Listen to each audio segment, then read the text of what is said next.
नमस्कार. काय मैत्रिणींनो, होळी झाली असेलच ना.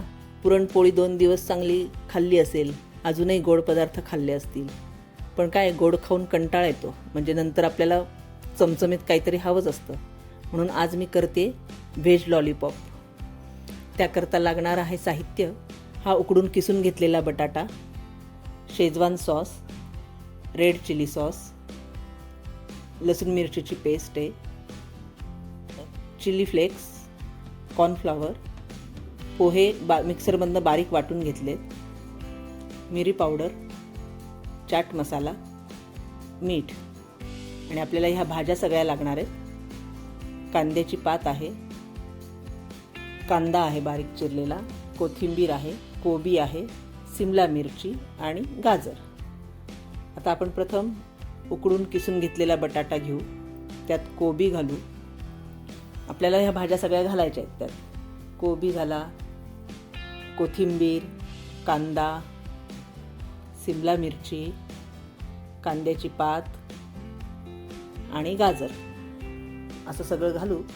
त्यात चाट मसाला, मिरी पावडर, मीठ, चिली फ्लेक्स, लसूण मिरचीची पेस्ट आहे, रेड चिली सॉस आणि शेजवान सॉस हे सगळं घालून आपण ते एकसारखं असं हलवून घेऊ व्यवस्थित. सगळे मसाले त्याला व्यवस्थित लागले पाहिजे. नंतर ही पोहे मी मिक्सरमधनं बारीक काढून घेतले. ती पावडर आपण त्यात घालून घट्ट असा गोळा तयार करू. बघा, ह्यात मी ब्रेड क्रम्स किंवा कॉर्नफ्लॉवर वगैरे काही वापरलेलं नाही आहे.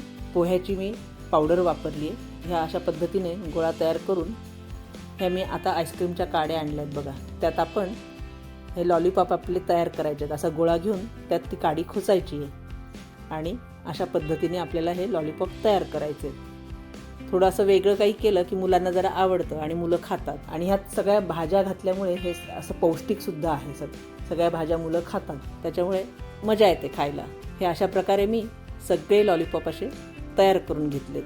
आता ह्याप्रमाणे करून झाल्यानंतर आपल्याला हे बघा छान दिसत आहेत अगदी. हे अशा पद्धतीने माझे सगळे तयार झालेत लॉलीपॉप. दिसायला पण किती छान दिसत आहेत बघा. आता आपण एका वाटक्यात कॉर्नफ्लॉवर घेऊ, त्यात चिली फ्लेक्स, मिरी पावडर आणि मीठ असं घालू आणि हलवून घेऊ. आणि थोडं थोडं पाणी टाकून ते भिजवून घेऊ आपण. त्यात गोळे होता कामा नये, त्याकरता ते सतत हलवत राहायचं आहे. असं हलवून हलवून आपल्याला एकदम पातळ नाही आणि एकदम घट्टही नाही अशी पेस्ट आपल्याला तयार करायची. ही बघा, ह्या पद्धतीने मी ही पेस्ट तयार केली आहे. आता ही आपण लॉलीपॉप जे तयार केलेत त्याच्यावर चमच्याने अशी ही पेस्ट घालायची. आणि हे ब्रेड क्रम्स आहेत. ब्रेड मी मिक्सरमधनं वाटून घेतलं आहे. ते ब्रेड क्रम्स तयार केले, त्यात असं ते घोळवून घ्यायचं. हे बघा, अशा पद्धतीने परत एकदा दाखवते. चमच्याने हे घालायचं आणि ब्रेडमध्ये घोळवायचं त्याला. हे बघा, मी पूर्ण सगळे जेवढे आपण करून घेतले होते ते सगळ्यांना मी ब्रेड क्रम्स लावून घेतलेत पूर्ण. आणि हे आता 15 ते 20 मिनटं मी फ्रीजमध्ये ठेवलेत. तोपर्यंत आपण तेल गरम करायला ठेवू. तेल गरम झालं की 15-20 मिनटांनी ते फ्रीजमधनं काढलेले आपल्याला ते लगेच तळायला घ्यायचे.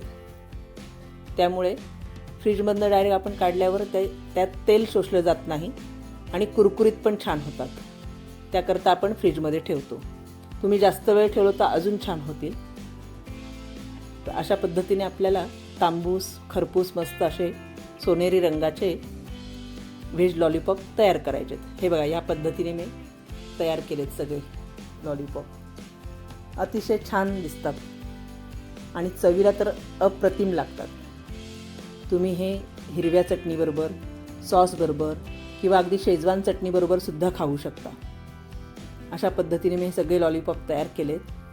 अतिशय चविष्ट असे लागणारे, लहान मुलांपासून मोठ्यांपर्यंत सगळेजण खाऊ शकतात.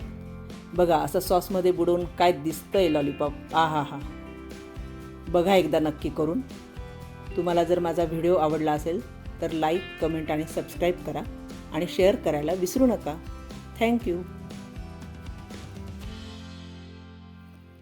माझ्या इतर रेसिपी पाहण्यासाठी स्क्रीनवर दिलेल्या व्हिडिओवर क्लिक करा.